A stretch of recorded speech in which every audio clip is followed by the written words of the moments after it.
ॐ अथ श्रीविष्णुपञ्जरस्तोत्रम्। हरिरुवाच प्रवक्ष्याम्यधुना ह्येतद्वैष्णवम् पञ्जरम् शुभम्। नमो नमस्ते गोविन्द चक्रम् गृह्य सुदर्शनम्। प्राच्याम् रक्षस्व माम् विष्णो त्वामहम् शरणम् गतः। गदाम् कौमोदकीम् गृह्ण पद्मनाभ नमोऽस्तु ते। याम् याम् रक्षस्व माम् विष्णो त्वामहम् शरणम् गतः। हलमादाय सौनन्दम् नमस्ते पुरुषोत्तम। प्रतीच्याम् रक्ष माम् विष्णो त्वामहम् शरणम् गतः। मुसलम् शातनम् गृह्य पुण्डरीकाक्ष रक्ष माम्। उत्तरस्याम् जगन्नाथ भवन्तम् शरणम् गतः। खड्गमादाय चर्मार्थ अस्त्रशस्त्रादिकम् हरे। नमस्ते रक्ष रक्षोघ्न ऐशान्याम् शरणम् गतः। पाञ्चजन्यम् महाशङ्खम् अनुघोष्यम् च पङ्कजम्। प्रगृह्य रक्ष माम् विष्णो आग्नेय्याम् रक्ष शूकर।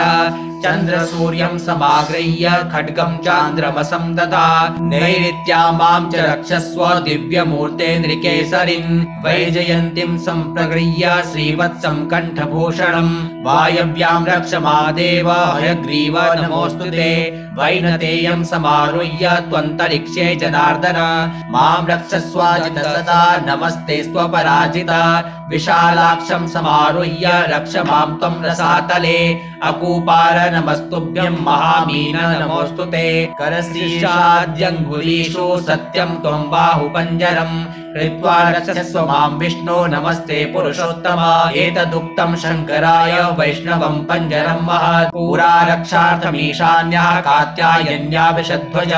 नाशायामास सायेन चामरम् महिषासुरम्। दानवम् रक्तबीजम् च अन्याश्च सुरकण्टकान्। एतज्जपन्नरो भक्त्या शत्रुन् विजयते सदा।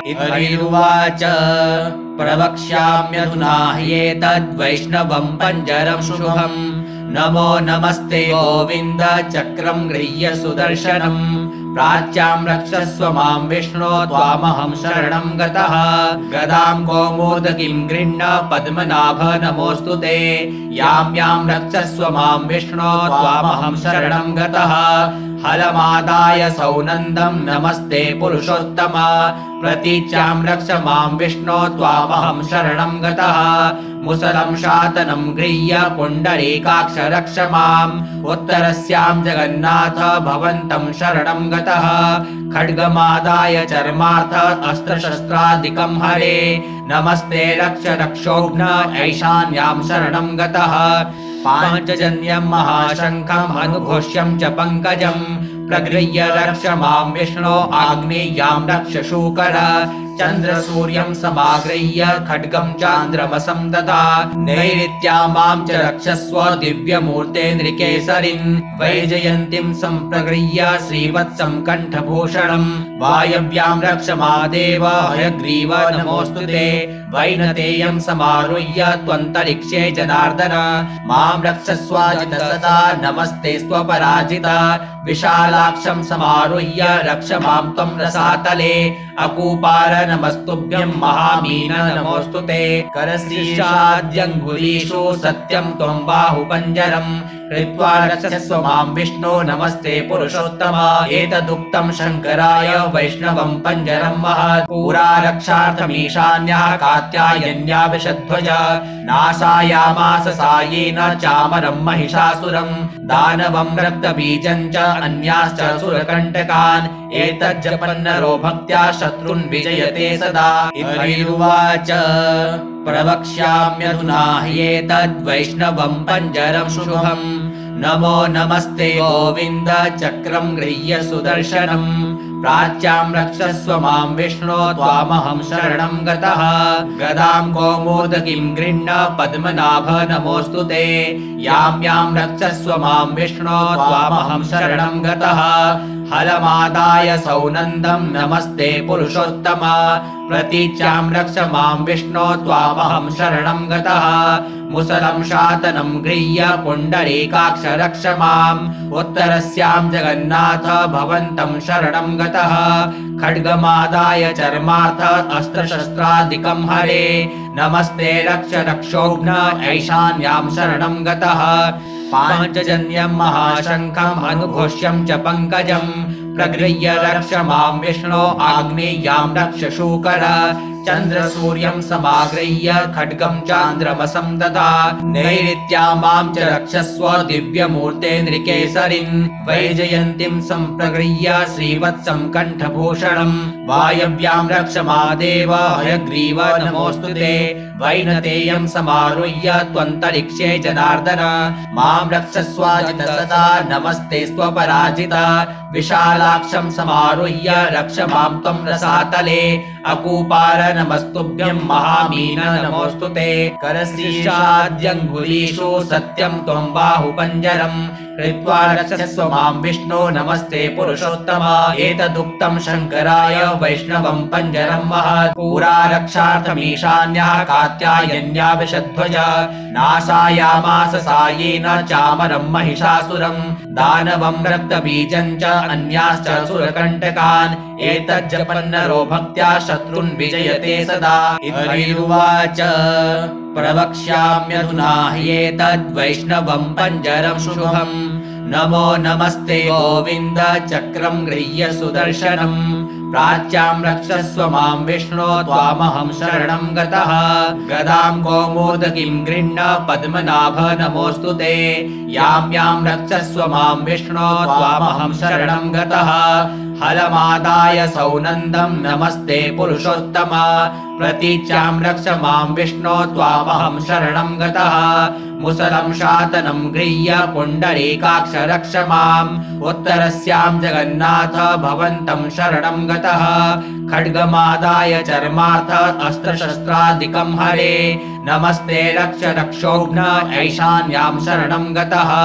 पाञ्चजन्यं महाशङ्खम् अनुघोष्यं च पङ्कजम् प्रगृह्य रक्ष मां विष्णो आग्नेयां रक्ष शूकर चन्द्रसूर्यं समागृह्य खड्गं चान्द्रमसं ददा नैऋत्यां मां च रक्षस्व दिव्यमूर्ते नृकेसरिन् वैजयन्तीं सम्प्रगृह्य श्रीवत्सं कण्ठभूषणम् वायव्यां रक्ष मादेव हयग्रीव नमोऽस्तु ते वैनतेयं समारुह्य त्वन्तरिक्षे जनार्दन मां रक्षस्वाजित सदा नमस्ते स्वपराजिता विशालाक्षं समारुह्य रक्ष मां त्वं रसातले अकूपार नमस्तुभ्यं महामीन नमोऽस्तु ते करशीर्षाद्यङ्गुलीषु सत्यं त्वं बाहुपञ्जरम् कृत्वा रक्षस्व मां विष्णो नमस्ते पुरुषोत्तम एतदुक्तं शङ्कराय वैष्णवं पञ्जरं महत् पुरा रक्षार्थमीशान्यः कात्यायन्या विषध्वज नाशायामास सायेन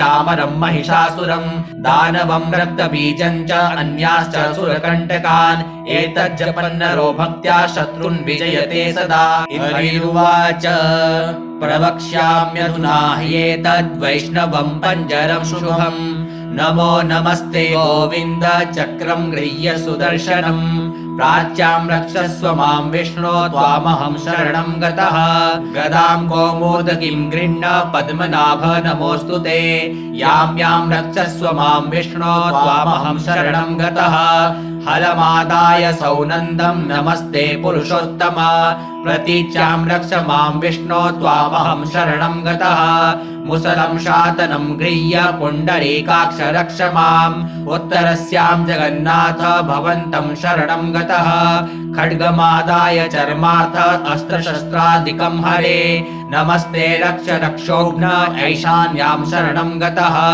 पाञ्चजन्यं महाशङ्खम् अनुघोष्यं च पङ्कजम् प्रगृह्य रक्ष मां विष्णो आग्नेयां रक्ष शूकर चन्द्रसूर्यं समागृह्य खड्गं चान्द्रमसं ददा नैऋत्यां मां च रक्षस्व दिव्यमूर्ते नृकेसरिन् वैजयन्तीं सम्प्रगृह्य श्रीवत्सं कण्ठभूषणम् वायव्यां रक्ष मादेव हयग्रीव नमोऽस्तु ते वैनतेयं समारुह्य त्वन्तरिक्षे जनार्दन मां रक्षस्वाजित सदा नमस्ते स्वपराजिता विशालाक्षं समारुह्य रक्ष मां त्वं रसातले अकूपार नमस्तुभ्यं महामीन नमोऽस्तु ते करशीर्षाद्यङ्गुलीषु सत्यं त्वं बाहुपञ्जरम् कृत्वा रक्षस्व मां विष्णो नमस्ते पुरुषोत्तम एतदुक्तं शङ्कराय वैष्णवं पञ्जरं महत् पुरा रक्षार्थमीशान्यः कात्यायन्या विषध्वज नाशायामास सायेन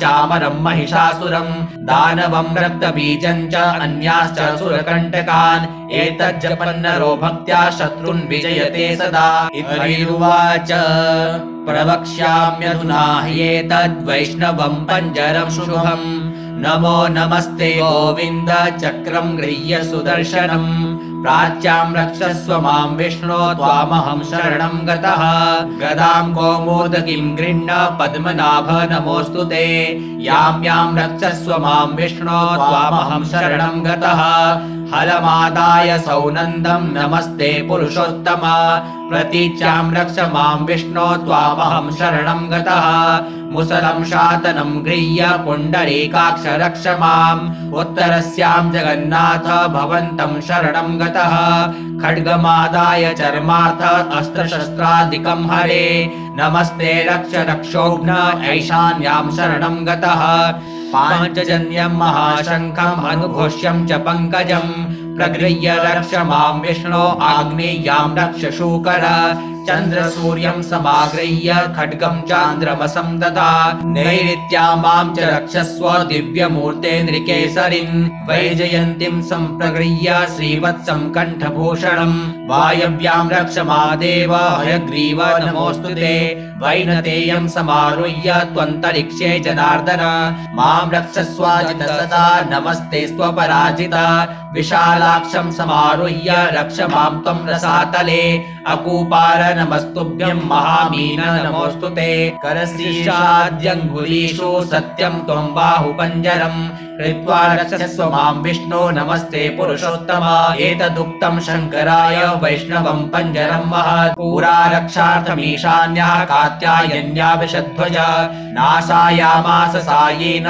चामरं महिषासुरं दानवं रक्तबीजं च अन्याश्च सुरकण्टकान् एतज्जपन्नरो भक्त्या शत्रुन् विजयते सदा इत्युवाच प्रवक्ष्याम्यधुना ह्येतद्वैष्णवं पञ्जरं शुभम् नमो नमस्ते गोविन्द चक्रं गृह्य सुदर्शनम् प्राच्यां रक्षस्व मां विष्णो त्वामहं शरणं गतः गदां कौमोदकीं गृह्ण पद्मनाभ नमोऽस्तु ते यां यां रक्षस्व मां विष्णो त्वामहं शरणं गतः हलमादाय सौनन्दं नमस्ते पुरुषोत्तम प्रतीच्यां रक्ष मां विष्णो त्वामहं शरणं गतः मुसलं शातनं गृह्य पुण्डरीकाक्ष रक्ष माम् उत्तरस्यां जगन्नाथ भवन्तं शरणं गतः खड्गमादाय चर्मार्थ अस्त्रशस्त्रादिकं हरे नमस्ते रक्ष रक्षोघ्न ऐशान्यां शरणं गतः पाञ्चजन्यं महाशङ्खम् अनुघोष्यं च पङ्कजं प्रगृह्य रक्ष मां विष्णो आग्नेयां रक्ष शूकर चन्द्रसूर्यं समागृह्य खड्गं चान्द्रमसं ददा नैऋत्यां मां च रक्षस्व दिव्यमूर्ते नृकेसरिन् वैजयन्तीं सम्प्रगृह्य श्रीवत्सं कण्ठभूषणं वायव्यां रक्ष मादेव हयग्रीव नमोऽस्तु ते वैनतेयं समारुह्य त्वन्तरिक्षे जनार्दन मां रक्षस्वाजित सदा नमस्ते स्वपराजित विशालाक्षं समारुह्य रक्ष मां त्वं रसातले अकूपार नमस्तुभ्यं महामीन नमोऽस्तु ते करशीर्षाद्यङ्गुलीषु सत्यं त्वं बाहुपञ्जरं कृत्वा रक्षस्व मां विष्णो नमस्ते पुरुषोत्तम एतदुक्तं शङ्कराय वैष्णवं पञ्जरं महत् पुरा रक्षार्थमीशान्यः कात्यायन्या विषध्वज नाशायामास सायेन चामरं महिषासुरं दानवं रक्तबीजं च अन्याश्च सुरकण्टकान् एतज्जपन्नरो भक्त्या शत्रुन् विजयते सदा इत्युवाच प्रवक्ष्याम्यधुना ह्येतद्वैष्णवं पञ्जरं शुभम् नमो नमस्ते गोविन्द चक्रं गृह्य सुदर्शनम् प्राच्यां रक्षस्व मां विष्णो त्वामहं शरणं गतः गदां कौमोदकीं गृह्ण पद्मनाभ नमोऽस्तु ते यां यां रक्षस्व मां विष्णो त्वामहं शरणं गतः हलमादाय सौनन्दं नमस्ते पुरुषोत्तम प्रतीच्यां रक्ष मां विष्णो त्वामहं शरणं गतः मुसलं शातनं गृह्य पुण्डरीकाक्ष रक्ष माम् उत्तरस्यां जगन्नाथ भवन्तं शरणं गतः खड्गमादाय चर्मार्थ अस्त्रशस्त्रादिकं हरे नमस्ते रक्ष रक्षोघ्न ऐशान्यां शरणं गतः पाञ्चजन्यं महाशङ्खम् अनुघोष्यं च पङ्कजम् प्रगृह्य रक्ष मां विष्णो आग्नेय्यां रक्ष शूकर चन्द्रसूर्यं समागृह्य खड्गं चान्द्रमसं ददा नैऋत्यां मां च रक्षस्व दिव्यमूर्ते नृकेसरिन् वैजयन्तीं सम्प्रगृह्य श्रीवत्सं कण्ठभूषणम् वायव्यां रक्ष मादेव हयग्रीव नमोऽस्तुते वैनतेयं समारुह्य त्वन्तरिक्षे जनार्दन मां रक्षस्वाजित सदा नमस्ते स्वपराजिता विशालाक्षं समारुह्य रक्ष मां त्वं रसातले अकूपार नमस्तुभ्यं महामीन नमोऽस्तुते करशीर्षाद्यङ्गुलीषु सत्यं त्वं बाहुपञ्जरम् कृत्वा रक्षस्व मां विष्णो नमस्ते पुरुषोत्तम एतदुक्तं शङ्कराय वैष्णवं पञ्जरं महत् पुरा रक्षार्थमीशान्यः कात्यायन्या विषध्वज नाशायामास सायेन चामरं महिषासुरं दानवं रक्तबीजं च अन्याश्च सुरकण्टकान् एतज्जपन्नरो भक्त्या शत्रुन् विजयते सदा।